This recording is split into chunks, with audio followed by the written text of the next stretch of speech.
انصاف اور نا انصافی کی بات ہم نے کی مسلسل بار بار. اس سے بڑی کوئی نا انصافی نہیں ہے کہ انسان دیندار نہ ہو اور ٹائٹل اس پہ دیندار کا لگا ہو. بہت بڑا ظلم ہے. حدیث شریف میں آتا ہے 3 لوگ ایسے ہیں قیامت کے دن اللہ تعالیٰ ان کو رحمت کی نظر سے نہیں دیکھیں گے. اللہ تعالیٰ ان کو رحمت کی نظر سے نہیں دیکھیں گے، ان سے بات نہیں کریں گے. ان میں سے ایک العائل المستکبر، ایسا غریب جو تکبر کرتا ہو. ایسا غریب جو تکبر کرتا ہو.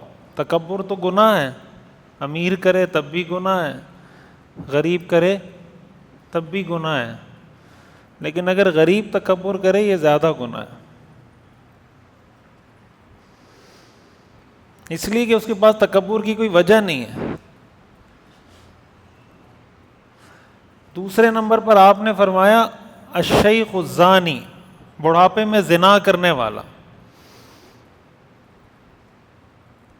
یہ ایسا گناہ ہے کہ اللہ قیامت کے دن ایسے شخص کو نظر اٹھا کے دیکھیں گے نہیں، بات نہیں کریں گے. اس لیے کہ زنا کرنا تو گناہ ہے، سب کے لیے ہی گناہ ہے، نوجوان کے لیے بھی، بوڑھے کے لیے بھی، سب کے لیے گناہ ہے. لیکن بوڑھے کے لیے زنا کرنا ڈبل گناہ ہے. تیسرے نمبر پر آپ نے فرمایا ملک کذاب، جھوٹ بولنے والا بادشاہ. اب اس حدیث کو اگر ہم سامنے رکھیں تو اس سے یہ پتہ چلتا ہے ہمارے ہاں ایک معیار دینداری اور بے دینی کا یہ بھی ہے بعض لوگوں کی نظر میں کہ غریب آدمی جنت میں جائے گا اور امیر آدمی جہنم میں جائے گا. یہ بھی ایک تصور ہے. غریب آدمی کہاں جائے گا؟ جنت میں، اور امیر آدمی، حدیث ہے نا کہ غریب آدمی امیر سے 500 سال پہلے، یہ صحیح حدیث ہے، غریب آدمی امیر سے 500 سال پہلے جنت میں جائے گا. لیکن اس کا یہ مطلب نہیں ہے کہ اس کا مرتبہ بھی جنت میں امیر آدمی سے بلند ہوگا.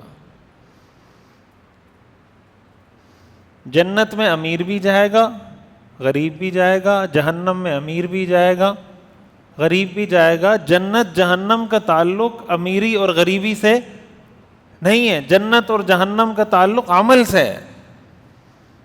عمل سے زندگی بنتی ہے جنت بھی جہنم بھی.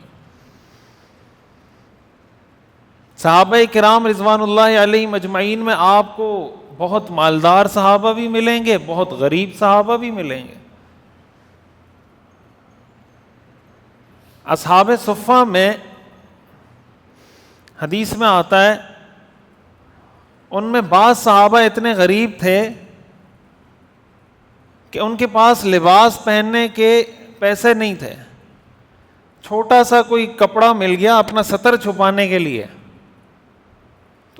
ایک دوسرے کے قریب قریب بیٹھتے تھے اس لیے کہ اگر خدا نخواستہ کسی کا سطر کھل جائے تو دوسرے کو نظر نہ آئے. اور صحابہ کرام میں ایسے صحابہ بھی تھے جو ایک وقت میں 1000 اونٹ صدقہ کر دیا کرتے تھے. ایک وقت میں 1000 اونٹ، 1000 گھوڑے صدقہ، ہزاروں درہم ایک وقت میں صدقہ. دونوں ہی جنتی ہیں. وہ جو مالدار صحابہ تھے وہ بھی جنتی ہیں، جو غریب صحابہ تھے وہ بھی جنتی ہیں.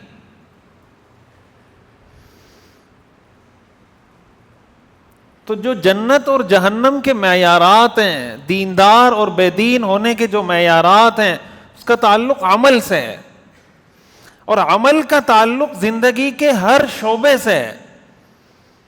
یہ اصل بات ہے جو میں سمجھانا چاہتا ہوں. گھریلو زندگی کی ہم نے بات کی پچھلے ہفتے، پچھلے جمعے. اب ہمارے ہاں جو گھروں کا نظام ہے، گھروں میں جوائنٹ فیملی سسٹم کی اگر میں بات کروں، شریعت کا مزاج، شریعت کا تصور وہ یہ ہے کہ ہر آدمی کا رول ڈیفائن ہونا چاہیے، ہر آدمی کی ذمہ داری واضح ہونی چاہیے. شوہر کو پتا ہونا چاہیے میں نے کیا کرنا ہے، بیوی کو پتا ہونا چاہیے میں نے کیا کرنا ہے. اگر جوائنٹ فیملی سسٹم ہے تو بہو کو پتا ہونا چاہیے کہ میں نے کیا کرنا ہے، ساس کو پتا ہونا چاہیے میں نے کیا کرنا ہے. اسی طرح سب کو یہ بھی پتا ہونا چاہیے کہ کیا کیا کام سامنے والے کی ذمہ داری ہے اور کیا کیا کام سامنے والے کی ذمہ داری نہیں ہے. حضرت فاطمہ رضی اللہ تعالی عنہا کا جب نکاح ہوا اور رخصتی ہوئی،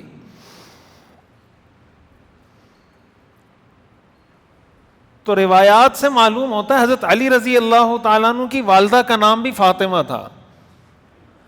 حضرت علی رضی اللہ تعالی عنہ کی جو والدہ تھی ان کا نام بھی فاطمہ تھا، فاطمہ بنت اسد، جو حضور کی چچی ہیں.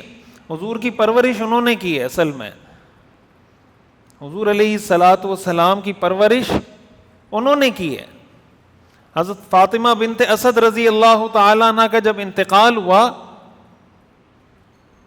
ابو طالب کی بیوی تھیں،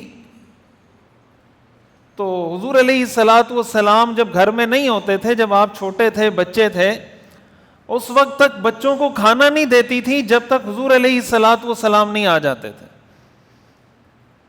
اور اپنے بچوں کو چھوڑ کے حضور کو اچھا کھانا کھلاتی تھیں.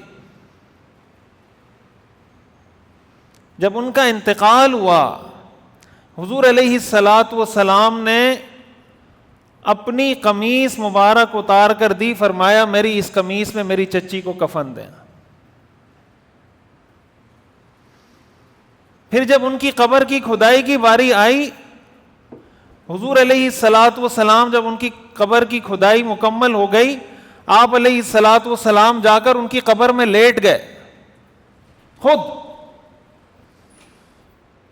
صحابہ نے پوچھا یا رسول اللہ، ہم نے آپ کو کبھی ایسا کرتے ہوئے دیکھا نہیں ہے، آپ ان کی قبر میں جا کے خود کیوں لیٹ گئے؟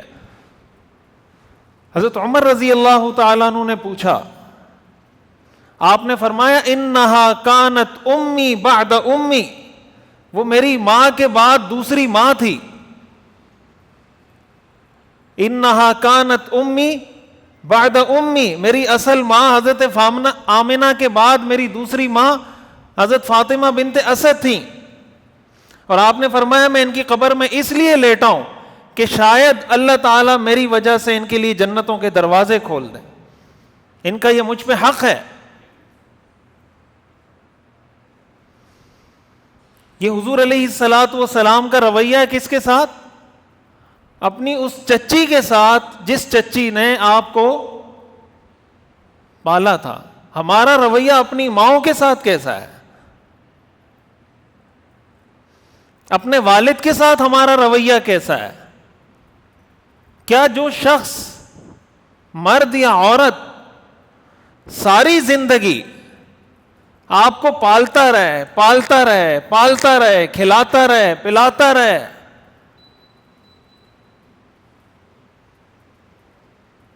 کل کو انسان اسی کے سامنے کھڑا ہو جائے،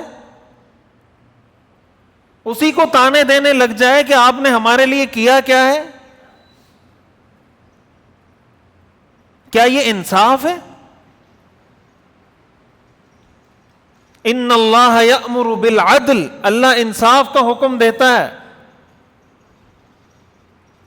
کیا کوئی اولاد اپنے والدین کی قربانیوں کا بدلہ چکا سکتی ہے؟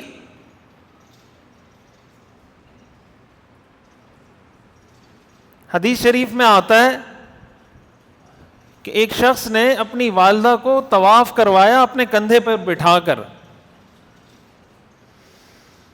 چل نہیں سکتی تھیں، اور بعد میں حضور علیہ الصلاۃ والسلام کے پاس آ کر پوچھا کہ کیا میں نے اپنی ماں کا حق ادا کر دیا ہے؟ تو آپ نے فرمایا کہ اس نے جو تمہیں پیٹ میں رکھا ہے اس ایک دن کا بھی حق ادا نہیں کیا, ایک دن کا بھی حق ادا نہیں کیا. کیا ہم اس بات کا اندازہ لگا سکتے ہیں کہ ماں جب بچے کو پیٹ میں پالتی ہے وہ کن تکلیفوں سے گزرتی ہے, کن پریشانیوں سے گزرتی ہے, اس کی صحت کتنی ڈاؤن ہو جاتی ہے, کتنی جلدی اس کی صحت ڈھل جاتی ہے. عورت اپنی صحت کے معاملے میں کتنی حساس ہوتی ہے, عورت اپنی خوبصورتی کے بارے میں کتنی حساس ہوتی ہے. دنیا کی ہر چیز پہ عورت کمپرومائز کرتی ہے, اپنی پرسنالٹی پر, اپنی خوبصورتی پر عورت کمپرومائز, کہ میں کسی طرح بری نہ لگوں, بھدی نہ لگوں. لیکن اپنی اولاد کے لیے ماں یہ سب برداشت کرتی ہے.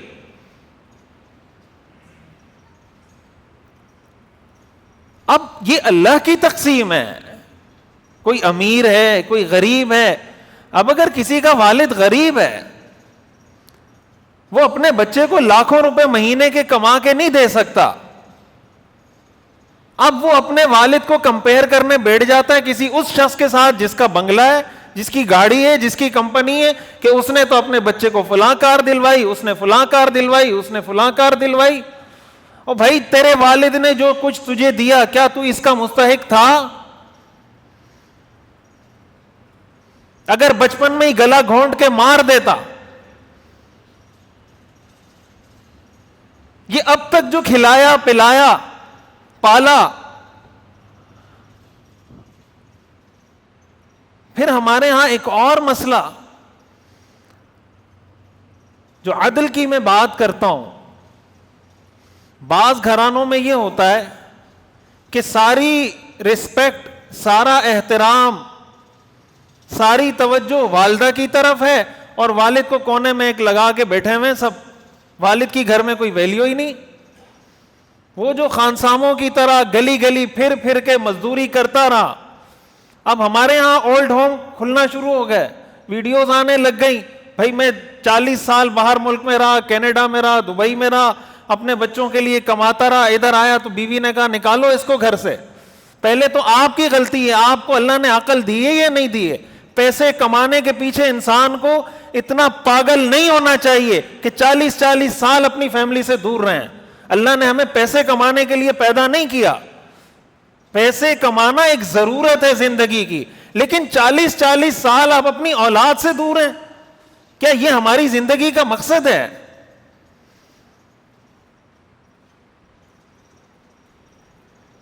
40 سال ایک آدمی اپنی اولاد سے دور رہے تو 40 سال کے بعد رہ کیا جاتا ہے؟ 40 سال کے بعد کیا رہ جاتا ہے؟ آپ بس اسی چکر میں لگے میں پیسے کما کے دوں, گاڑی خرید کے دوں, بنگلہ خرید کے دوں, اس کا لائف اسٹائل اچھا ہو جائے, ڈگری اچھی ہو جائے, فلاں یونیورسٹی میں پڑھے. اور کل کو وہ آپ کو ہی انسان نہیں سمجھتا.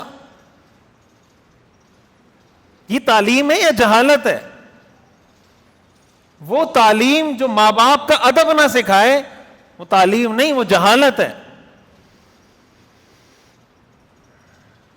اب بعض دفعہ ہمارے گھروں میں یہ ہوتا ہے کہ ساری توجہ, ساری محبت, سارا احترام, ساری خدمت والدہ کے لیے, اور والد کی گھر میں کوئی حیثیت نہیں.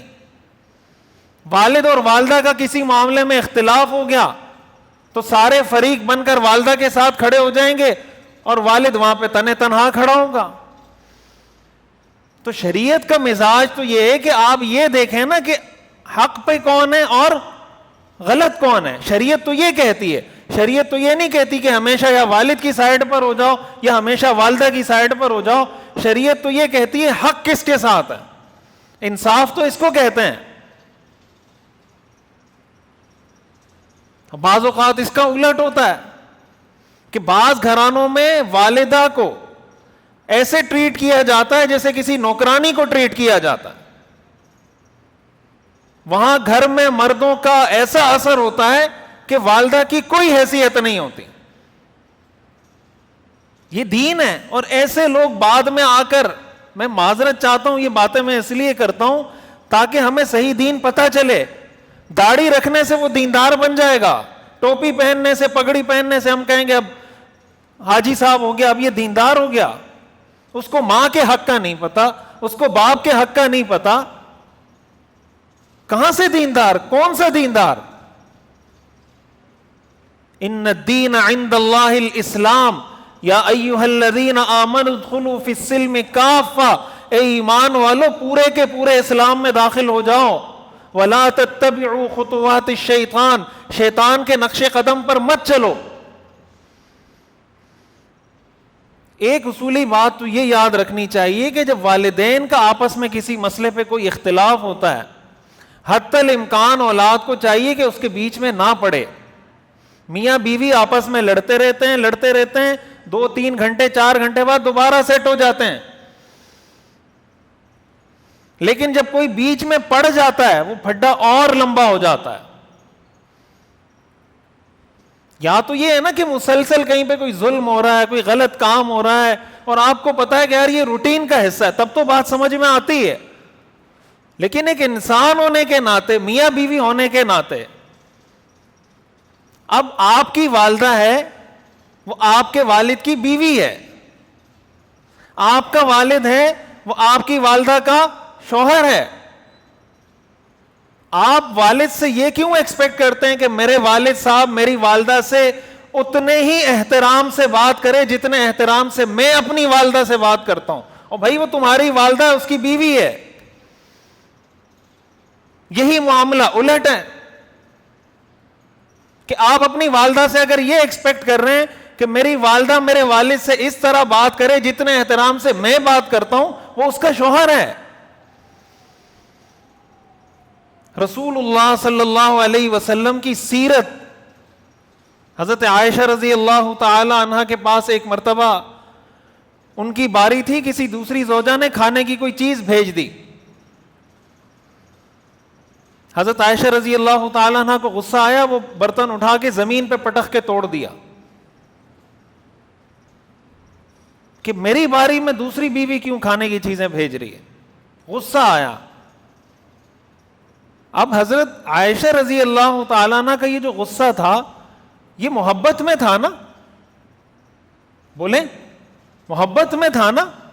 حضور علیہ الصلوۃ والسلام اٹھے, وہ برتن کے ٹکڑے جمع کیے اور حضرت عائشہ کو فرمایا تم نے ایک برتن توڑا ہے, بدلے میں ایک برتن بھجوا دینا, نقصان کیا ان کا.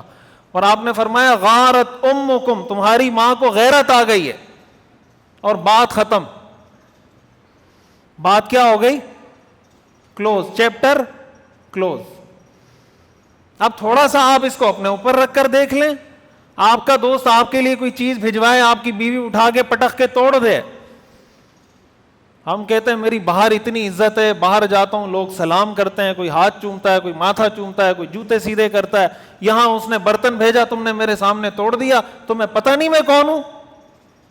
اور بھائی تم جو بھی ہو, گھر سے باہر ہو, گھر کے اندر شوہر ہو, کچھ بھی نہیں ہو. گھر کے اندر تم ایک بیٹے ہو, کچھ بھی نہیں ہو. گھر کے اندر تم ایک بھائی ہو, کچھ بھی نہیں ہو. جو تمہاری افسری ہے, جو تمہاری خطابت ہے, جو تمہاری عزت ہے, جو تمہارا پروٹوکول ہے, وہ گھر سے باہر ہے. مجھے یہی اگر نہیں پتا کہ گھر میں میرا رول کیا ہے, مسجد میں میرا رول کیا ہے, کمپنی میں میرا رول کیا ہے, جہاں میں جاب کرتا ہوں وہاں میرا رول کیا ہے, اور میں ہر جگہ ہی باس بنا پھروں, ابا کے سامنے بھی میں باس بن جاؤں, بیوی کے سامنے بھی باس بن جاؤں, بہن کے سامنے بھی باس بن جاؤں, یہ دنیا کا نظام کیسے چلے گا؟ یہ تو اللہ کا نظام ہے. اللہ نے بعض کو بعض پر فوقیت دی ہے. کوئی کسی لحاظ سے دوسرے سے بڑا ہوتا ہے, کوئی دوسرے لحاظ سے بڑا ہوتا ہے. حضرت موسیٰ علیہ السلام کو, حضرت ابراہیم علیہ السلام کو ان کے والد نے گھر سے نکال دیا تھا نا. قرآن میں اس کا تذکرہ ہے. حضرت ابراہیم علیہ السلام نے جب فرمایا کہ آپ ایمان لے آئیں, اللہ کی توحید کا اعلان کریں, انہوں نے گھر سے کیا کر دیا؟ نکال دیا. قرآنی آیات میں موجود ہے. حضرت ابراہیم علیہ السلام نے فرمایا قال سلام علیک, اللہ کی سلامتی ہو آپ پر. ساستغفر لک ربی, میں اپنے رب سے آپ کے لیے مغفرت طلب کرتا رہوں گا. حضرت ابراہیم علیہ السلام پیغمبر ہیں, ابو الانبیاء ہیں. حضور علیہ الصلوۃ والسلام کے بھی جد امجد ہیں, حضور انہی کی اولاد میں. لیکن والد کے سامنے رویہ وہ نہیں ہے کہ میں پیغمبر ہوں, میں اتنا بڑا اللہ کا نیک بندہ ہوں. بھائی والد ہے اور کافر ہے والد, اتنا کافر کے گھر سے نکال دیا صرف اس بات کہنے پہ کہ اللہ ایک ہے. تو انصاف کا تقاضا یہ ہے کہ ہماری جہاں پر جو حیثیت ہے ہم اس حیثیت کو سامنے رکھیں اور اپنے کردار کو اس حیثیت کے مطابق سیرت اور شریعت کی روشنی میں دیکھیں کہ میری اس حیثیت میں مجھے کیا کرنا چاہیے تو میں دیندار کہلاؤں گا, اپنے اس کردار میں مجھے کیسا ہونا چاہیے تو میں دیندار کہلاؤں گا. تب جا کر ہم قرآن کی اس آیت پر عمل کر سکتے ہیں. ان اللہ یأمر بالعدل, اللہ انصاف کا حکم دیتا ہے. اللہ تعالی ہمیں سمجھنے کی اور عمل کرنے کی توفیق عطا فرمائے.